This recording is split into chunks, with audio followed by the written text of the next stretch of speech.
That's John King over there. Good morning, John. Hey, good morning, Peter. And we have a special guest on the phone. That's right. So today we're joined by Denny Staggs, who, if you listen to our news coverage for a while, you might remember him every time we had a story about some hot up-and-coming movie or film script that was looking for local actors. Denny was the guy that we would chat with. And Denny is the former bureau chief of the film office, which is a department it's in the Department of Commerce here in the state of Montana. Welcome to the show, Denny. Oh, it's good to be here. Thanks, John. Thanks, Peter. You bet. Glad to have you along. So if you would, just take, I know you're not there anymore, but when you were there, describe your duties. What were you assigned to do? Yeah, my primary duties as the bureau chief for the film office was to promote the state to the film industry beyond our borders so that they would come here and spend money in the state of Montana and hire Montanans to work and utilize Montana products within their and resources within their productions. Now, it's really interesting you would say that, because there was just recently a big article, I think in the Missoula Independent, about mainstream movies that have been produced in the last several years in the state of Montana. Some, very high-profile movies. And now, did you have a hand in most of those? Yeah, I would say that anything that was shot in the last 5 years and continuing probably for the next, half a year, the office that and my team had a hand in that. Everything from Jimmy P., which shot with Benicio del Toro up in Browning, Nebraska with Alexander Payne. Both of those went to the Cannes Film Festival in France. We had a hand in The Revenant, which shot up in Libby. We had, Certain Women, which starred Lily Gladstone in Livingston, and had Bill Pullman in it, as well as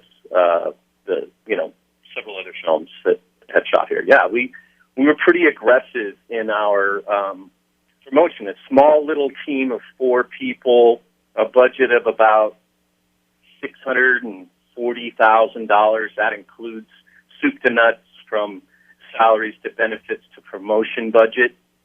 And then we leveraged a small amount, which I say is a small amount, but it sounds like a lot in Montana. But for states, we had a small $1 million film grant that we leveraged to help bring films into the state and give them a little incentive when they shot here and hired Montanans.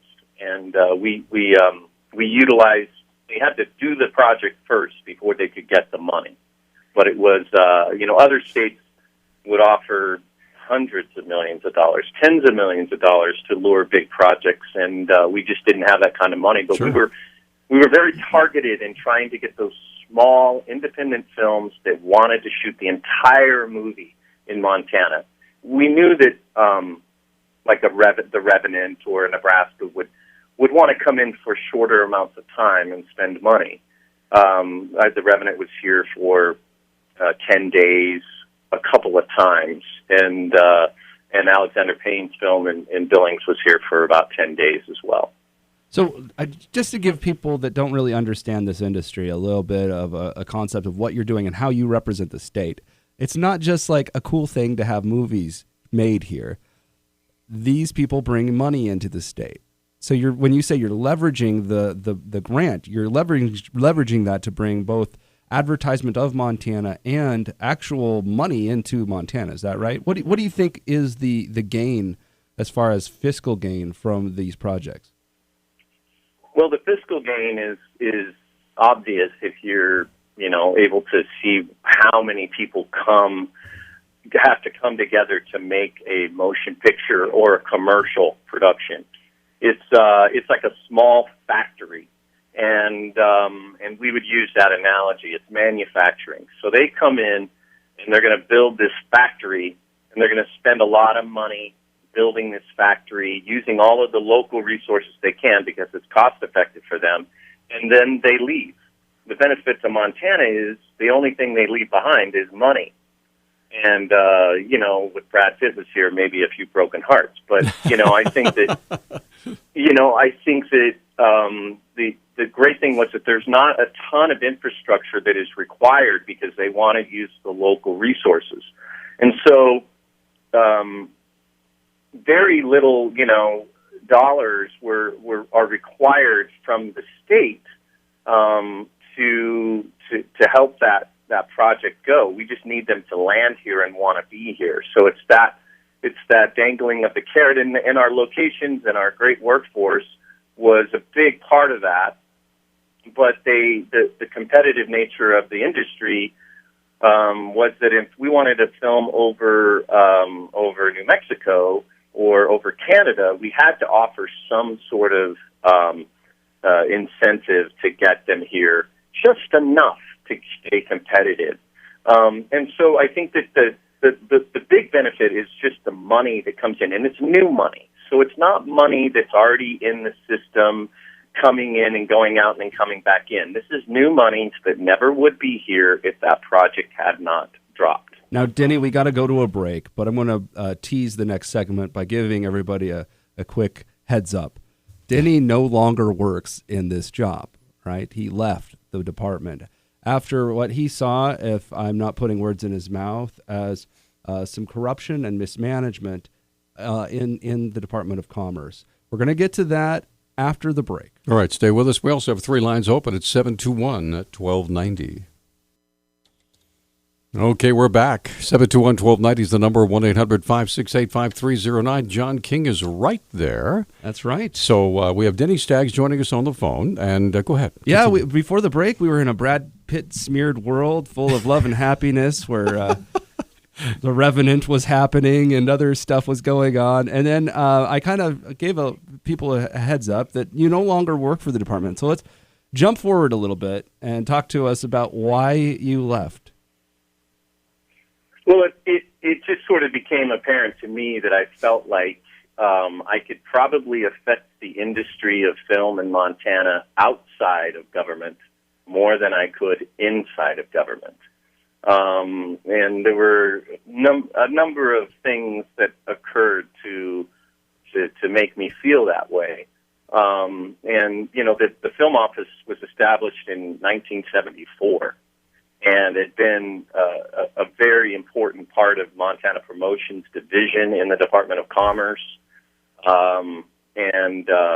It's a very small budget. It was a team of 4 people, like I said, and, like 1/16 of the bed tax budget. I mean, it's just, but the ROI, return on investment, that the office was generating was always significant.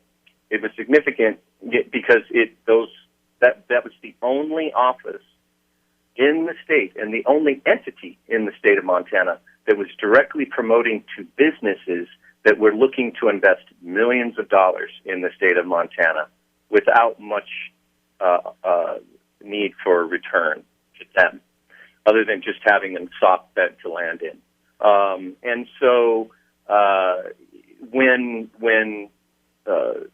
leadership in commerce started to, I would say, just undermine the operations of the film office and of tourism. So let's talk a little bit about the leadership and some of the way that this department is funded. Obviously, you felt the department was so mismanaged that you thought you could do a better job of helping the state of Montana from outside of this government job, which is a pretty significant statement considering our tax money goes to make this position happen. So let's talk a little bit about what the management looked like before and now to give people an idea of what you saw. Yeah. Well, okay, so the Department of Commerce is a really diverse department. It has housing in it. It has a business resource area. It has the Montana Promotions Division, which had tourism and film. It had, child,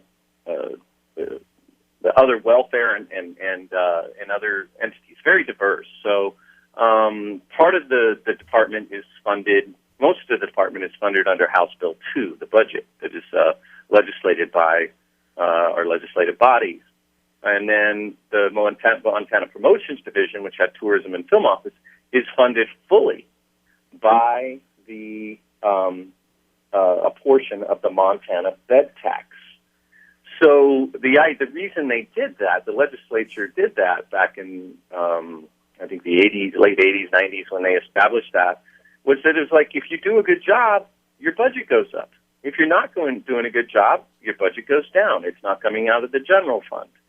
And so it's a good model, I thought, and I used to tell people all the time, look, your taxpayer dollars aren't really funding this entity. It's actually the visitors that fund it. Every time somebody stays in a hotel, some of that money goes to this entity. So so when I started, I was under Governor Schweitzer and Dory Schwinden were the people that was the director of commerce when Governor Schweitzer finished his term and Governor Steve Bullock was elected. New department. The new cabinet comes in, and Meg O'Leary was brought in as the director of commerce, and everybody in the Montana Promotions Division was super thrilled about that because she came out of Big Sky Resort with 25 years of marketing experience. So she got what we did. She knew that what we were doing was good, and I would say that she would say that to this day. There was a lot of there's turnovers at time in government because there's a lot of really amazing people that work at we saw some of that government turnover on Tuesday, actually. Yeah. And I would say, just to go more top and look at that, one of the things that is, I wasn't a huge Trump supporter, but the one thing that resonated with me when he said that the system is rigged, it was really something, especially from my perspective, coming out of the Department of Commerce, I was like, I don't think that's all wrong. So tell me what that means to you. I mean, why, when you say the Department of Commerce is rigged, well, what do you see? Well, I think I'm mainly saying the system is rigged, and what it is that there's a lot of state employees all across the board who work and have worked in government for years, 20, 25 years, and more, that I worked with, who were amazing at their jobs, knew the way government worked and knew their constituency that they were serving, and are there to serve the state of Montana. They're not there to serve the leadership that is elected. They have to do things to support leadership when a mission or a vision is adjusted or changed and policies are set forth to reflect the constituency that's talking to them. That is something that happens. But these programs are established and set to help the state of Montana. And so what happened was that they had Andy Poole, who was the deputy director and the division administrator for the Business Resource Division, retires. And what year is that? When is that? That was let's see. That was maybe just about 9 months after 2 years after Governor Bullock was elected. Okay, so Bullock's in for a year or so. This guy, Andy Poole, retires, and then Doug Mitchell is hired as the deputy director. So this is also different because the deputy director was really not a very individual. It wasn't a specific one-person position. It was a position that was held by a division administrator, and was it was kind of a dual job. It was an added responsibility, and so this Doug Mitchell comes in and with a lot of energy and a lot of gusto, but where I think that what a lot of people took exception with in commerce was that he went around, he talked to a lot of the divisions and the departments and bureaus and had half-hour meetings, hour meetings maybe, and made his decision in of the worth of those entities. And literally started making decisions and micromanaging down into those lower levels of programmatic and making programmatic change. So he's micromanaging what's going on. Yeah, so it's like how would you feel if, you know, the you guys probably have an organization over you, a corporate, the CEO of your company comes down to the intern and says, I need you to do this. Well, the intern's like, well, he's going to do it, right? Because that's the CEO. But it's really probably not the CEO's job to manage the interns. Literally, Doug Mitchell hired our interns. He hired my intern. I'm like, why is the deputy director hiring a bureau's intern? You know, it started to become more apparent why.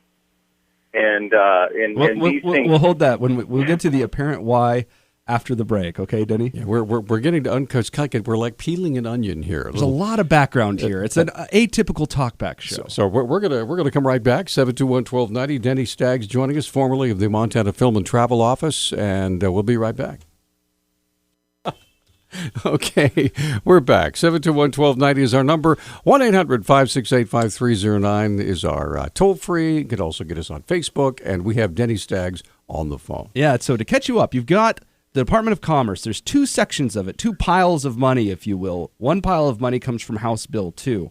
That's what the legislature is going to be deciding here in January. Right. And then you've got another pile of money that comes through the bed tax, which is tourism-related, and that's the money that would have gone to Denny's department specifically. And then about 2 years or a year and a half or so into Governor Bullock's rule in Helena, you have the departure of a department head, or what's the actual title for the deputy director of Commerce. The deputy director. The deputy director leaves, and a new guy, Doug Mitchell, comes in, who Denny feels is kind of micromanaging things. And you were going to tell us how it all blows up. So let's go. Well, and so there, I think that it's a management style, right? You know, I mean, we try to give some leeway here. It's a management style, trying to give young kids a chance. So he ends up hiring our interns. And what was difficult was there's a chain of command up, and there's a chain of command down. And when a deputy director, a position that has really never had any kind of direct daily oversight of a program, starts coming and saying to my employees, the employees that I hired as a bureau chief, and giving them duties, it starts to become, or going over my boss and giving me duties, it starts to be confusing, and we're not sure who's in charge and what's the mission and who do I respond to. So you end up CCing an email to everybody so that everybody knows what's going on. And if you don't, because if your boss doesn't know that you're doing a job for her boss, you're getting chewed on. Now tell me a little bit about this. So you. This is just the deputy director. The real director here is Meg O'Leary. Why aren't you talking with her? Why aren't you communicating with her when it comes to these issues? Prior to Deputy Director Mitchell coming in, we had an open door to Meg. We could go up and set a meeting and talk to her. And she traveled with us to Los Angeles during the opening. The premiere screening of Winter in the Blood by the Smith Brothers that premiered at the Los Angeles Film Festival. We had her there. You know, she introduced her to the host of the event, Zach Braff, and just to show her what we do. So we did something like that. After Mitchell came in, that door was closed. Nobody could talk to her unless they went through him, or she went to somebody. I mean, occasionally she would have lunches with some people, I heard, but literally after Mitchell came in, for the next 2.5 years I was there, the only time I had words with Meg was at social events, around, around events that Well, Commerce. this is Peter Dennis. Let me just jump in here. Is this something that Meg initiated in order to keep you away from her so she could have more time to be Commerce Director? Or was this something that Mr. Mitchell took upon himself to be the gatekeeper? Well, I don't know if I can. I don't know if I have the answer to that, but my opinion was that Meg. It wasn't to keep me away from her or any of the other division administrators who didn't have access to her. It was simply a leadership structure decision that Doug was going to run the commerce, and Meg was going to go out and be the ambassador of commerce. Okay. Which I'm not necessarily saying is the wrong thing. It's just, it wasn't what was happening previously. And so, we were confused. We're like, who's really making these decisions? Is this a Meg decision or is this a Doug decision?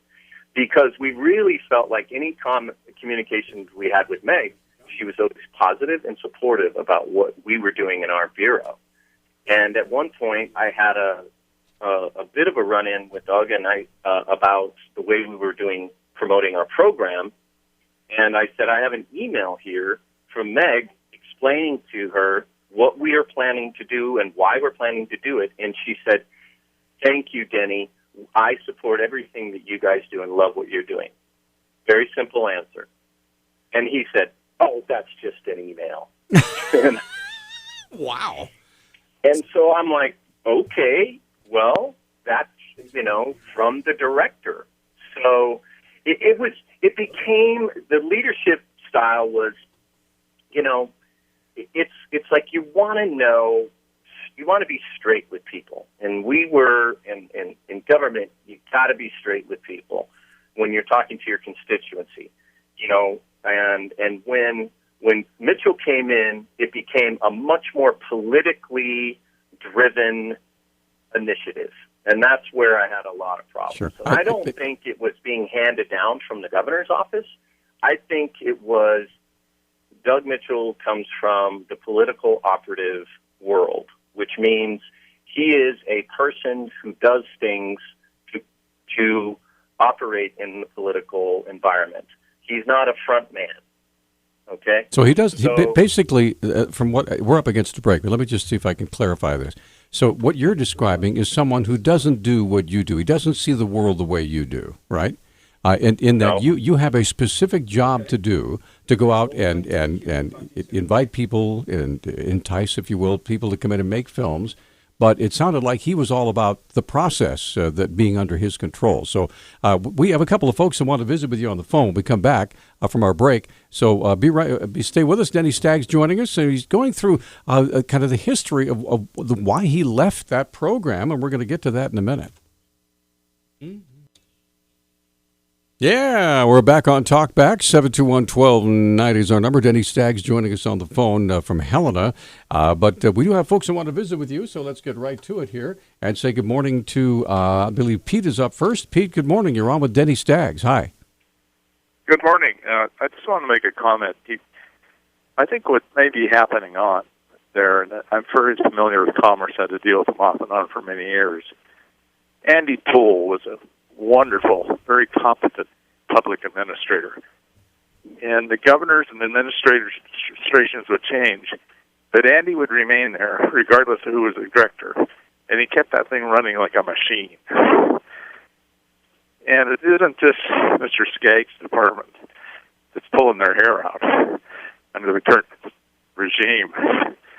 You have people in there that are used to marketing and tourism and the rest, like grants, financial assistance, business assistance plans, are backed up 9 months in arrears. So I just wanted to share that. Okay, well, thanks for the call. So are you familiar? Are you familiar with Mr. Poole? Oh, yeah. You already talked about Mr. Poole. Okay. Yeah, Andy Poole, I would say to the callers, thank you for calling, and he's totally on point there. Okay. Andy ran that like a well-oiled machine, and he was respected, and he worked with both sides of the aisle, and what he was able to do is when regime changes, the regimes, I hate the word, but, it's when the caller used it. So when the regime changes or leadership changes, you have that steady, or, steering mechanism that keeps the state workers who work for the state of Montana, not the governor. He keeps them safe in a sense.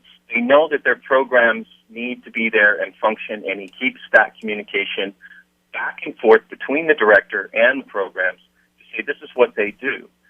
And once he left and Doug Mitchell came in, all of that was flipped on its head, and there was no respect. All right. Well, we have another caller. Let's get John on the line. John, you're on with Denny Staggs. Hi.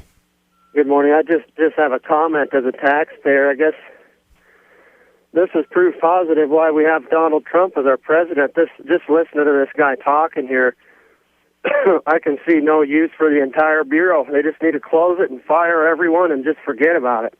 Somebody wants to make a film in Montana, come and do it, We don't need, it's just so, as a taxpayer, this is just a waste of money and it's a waste of airtime right now. All right, thanks for your call, John. Thanks for the call. All right, so there you go. A little frustration there, Denny. So there's the concept of, burn it down, but, what you have to understand is that the Department of Commerce, and what the first caller said is it's a facilitating entity that brings millions, hundreds of millions of dollars from the federal government to the people of Montana, the taxpayers. Without that entity, that money would not be available to the state. And it's money that you pay your taxes towards on the federal level that comes back to you. It helps the wood industries. It helps businesses that need a hand to get started, startup businesses, et cetera, et cetera. A lot of grant programs that are there that are needed. So, while we want to say, hey, if it's not working, just close the whole thing down, I understand that point of view, but it's really misguided in the sense that we need the state workers who are doing a really good job to be able to do their work without having,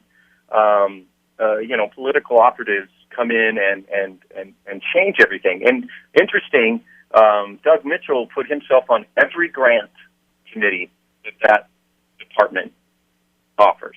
Yeah, we did a story that we ran today talking about one of the grants that you had requested for some Christmas films or seasonal films that were rejected by Mr. Mitchell, and he rejected them for an interesting reason. What did he tell you? We said it was a Christmas movie, and I said, okay, and he said that, it's religious. And, at the time, it blew my mind. I didn't even know what to say in the committee meeting, other than to just say okay, and I'd have to go back to the drawing board on it. But it was a project. We had very specific guidelines that the grant, in order to get the grant, boxes you have to tick. Is it going to be seen by the world so that it promotes Montana? Is it going to bring jobs to the Montana? Is it going to work in underutilized areas and be during off-season, like not summer? And this one did. It was going to be in Anaconda. It was going to spend money in Anaconda and hire people. It was going to be seen on the Family Channel. It was and be sold internationally. Christmas movies, they just keep coming back. They play every year. They're the best type of movie.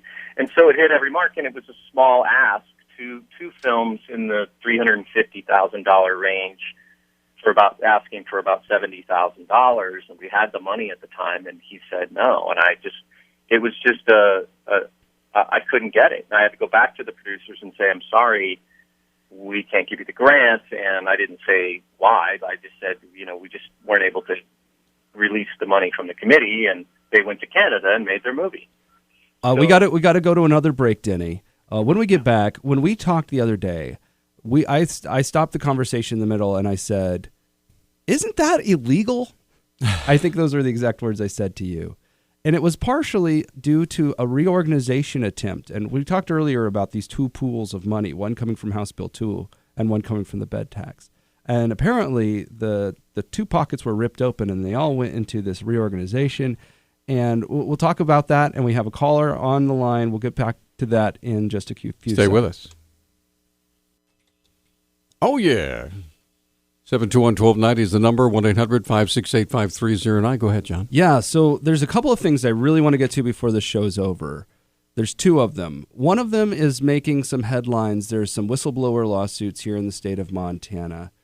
And there's also some accusations about nepotism in government, that government contracts with the state of Montana that used to be done through some Montana departments left the state of Montana and went to other states or companies in other states.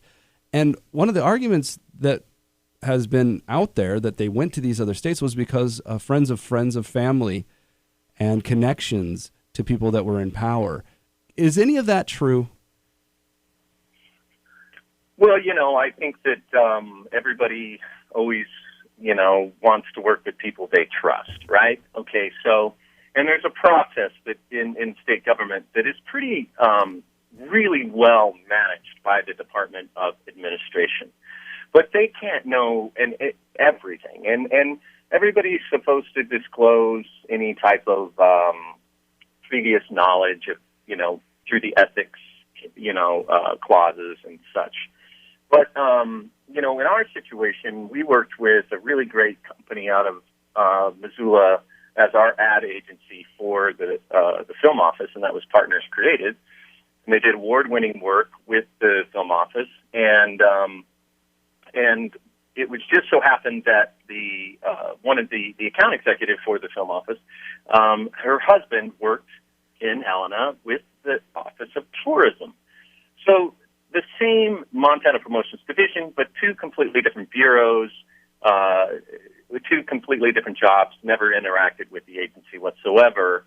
And but the audit, when the state auditors did an audit, they took note of that, and they searched every paper that was signed to Partners Created, and to look for some sort of error or discrepancy or nepotism, and they didn't find anything. However, it was because of that look-see that Doug Mitchell would not let us renew that contract with Partners Creative. He said, we're not going to renew that contract. I don't want this issue to happen. So it was really surprising to me when they go out and do an RFP for an ad agency for the Office of Tourism, and they hire a Wisconsin company who has a cousin who the VP of the company. His cousin is the chief of the bureau chief for the Office of Tourism. Wow. And so if that's an issue previously, why is it not an issue this time? And you could say maybe there is something to it. Maybe it's a similar thing. They're completely different divisions. They don't ever interact whatsoever. But that's not the only case, right? There's also this case of a company out of, I think it's San Francisco or San Diego, right? San Francisco is what I thought it was, and this is hearsay, so I don't know, but it just raised our eyebrows that a company that did the research for. So Doug Mitchell's a Stanford graduate, and there's a lot of Stanford connection with him, and they call it networking, right? Yeah, networking, right? So what I had heard was that his son went to school in Stanford and was interning with a company in San Francisco, and it just so happened maybe that company was the one who got the contract. I don't know. I didn't look too deep into it, but that was what we were gathering. And so, but it was consistent with this reorganization that started to occur a couple of years ago, where they got the bright idea to combine the Business Resource Division with the Montana Promotions Division, because the governor desired to have the state business resources promoted as well as the Office of Tourism, as well as tourism was being promoted by the Office of Tourism. And so they decided, well, why don't we just combine these two entities and use the expertise of tourism and their promotion acumen to help promote business resources. Well, it seems like a pretty good, a simple idea. The problem is they're two completely different budgets that drive those entities. and you're really not supposed to use one budget to do the other entities' work. It's not appropriate use of funds. The use of the bed tax is stated in law as to promote the state to the travel and film industries. That is the use of that bed tax money in the Department of Commerce. And so, it's a pretty simple statement. And, but, there was a lot of different things that were being, asked to be done by tourism marketing folks and film office folks that we just felt weren't inside of our job. We want to be team, we're a team of commerce. That's all great. But, there's certain things that as promotion people promoting to tourism or film shouldn't be asking to do. It's okay to sit in a meeting and collaborate and say, hey, you're funding that project, we're funding this project, there's some similarities and overlap, here's some things that we're doing. It's okay to consult and talk, and I think that was the intention, but it actually meant they really were dividing the whole entire two divisions into buckets to do work. So our program, our bureau of the film office was layered under another bureau. I was basically demoted from a bureau chief, never told I was. It was done on paper. And from a bureau chief to a program manager. We're going to have to demote you for a commercial for a second. Yeah, well, we got to take a 1-minute break, and then we're going to wrap things up. So we'll be right back. Right up the Bitterroot, it's Mr. Huey Lewis and the news right there. All right, we are back on Talk. Speaking of bringing celebrities to Montana, anyway, Denny Staggs is joining us right now. He's in Helena, formerly with the Office of Film, Tourism and Film. So let's continue on. Yeah. So I was talking about the reorganization, and just the meat of this was what became obvious to most of the people in the commerce and these two divisions of the Office of Tourism and the Film Office and the Business Resource Division was that this was a shuffling of people so that Doug Mitchell could get the people he wanted in the positions he needed them to be in. So it was like people were having hiring choices made for them. Bureau chiefs have hired one person, and then we're told, no, you're not going to hire that person, you're going to hire this person. And, that never had happened previously. That never had happened from that point of view. Well, so Denny, is this the reason for the exodus of people from your agency? Yeah, give us some perspective on what has the exodus looked like. Well, the exodus is, I think there's 3 people remaining in an office, 3 people from the original 25 to 27 people that were in the two divisions, in the Montana Promotions Division. I think there's 3 people remaining out of the 25. Wow. And that all the others have been replaced or filled after the people left. And what the real problem was is that those people weren't allowed to do the job that they were hired to do and had been doing successfully for years prior. And so when you have really talented people in government who are successful and doing good work and enjoy their jobs, when you take the enjoyment away and you layer them under somebody who doesn't know what they're doing and you move people around and eliminate their job, not allow the skill sets that they possess to occur, they're going to look elsewhere. Because it's not like people work in government to make a lot of money. Well, no, they're there because they enjoy it. What I hear you saying, if it went down from 27 down to 3, does that mean these 3 people who are remaining are so overworked that they can't focus on one thing well? No, they've been replaced. No, I mean, they replaced those positions. Oh, they did? Okay. Some of them, yes. They replaced those positions. Okay. But the reorganization, it really took a ton of time from the staff It took everybody out of their ability to do their jobs. It made nobody knew who was going to be in charge, who their boss was. Signing authorities changed. Now, who commanded the reorganization? Is that something directly from the governor, or from Meg O'Leary, or from Doug? It came right out of the director's office, which was at that time, as far as we were concerned, it was being directed by Doug Mitchell, and then but was supposedly handed to Sean Becker, who was the division administrator for the Business Resource Division, which is interesting because he was hired as the division administrator for Business Resource Division, but also given the title of Chief Marketing Officer. Mm-hmm. And this was before the reorg. And so the division administrator for Montana Promotion Division was like, why is he the Chief Marketing Officer? Well, he's going to be in charge of you. So then she got layered under him. We won't have time to go into the I just want to ask you one question before we're done. We have 2 minutes. Governor Bullock is still in charge. Meg O'Leary is still in charge. Doug Mitchell is still in charge. How can we as Montanans make sure that our money is spent wisely and for the best of the state, in your opinion? I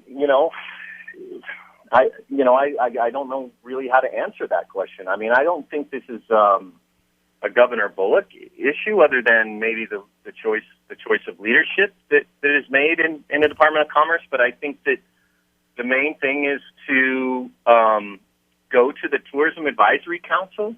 Should put pressure on to get answers about where the money is how the money is being used. Is the vet tax money specifically being used solely for the promotion of film and tourism to the state, specifically, not roundabout, giving monies to, bike lockers for the park? I mean, that's not promotion, that's infrastructure. $500,000 went to that out of the bed tax money. And so it became, it's like demanding that the people that are to do their job of promoting the state to tourism and film are able to control their budgets, not someone who has special interests involved. All right. We have less than half a minute, so I'm going to have to segue out of here. Thanks for talking with us today. You bet. Hey, good luck, Denny. Thanks. Thank you. Take care, sir. All right, All right, tomorrow's Friday. We have open phones. I'm sure there's lots of grief and jubilation to expose yet after you reflect on the week and what happened on Tuesday night. So we look forward to your questions and comments on all things. You bet. We'll also be hearing from Kirsten Pabst talking about Veterans Court, because it'll be Veterans Day tomorrow. So anyway, you guys have a great day, and we will be back tomorrow morning at 6 for Montana Morning, and then at 9 o'clock for the 1-hour edition of Talkback. Have a great day.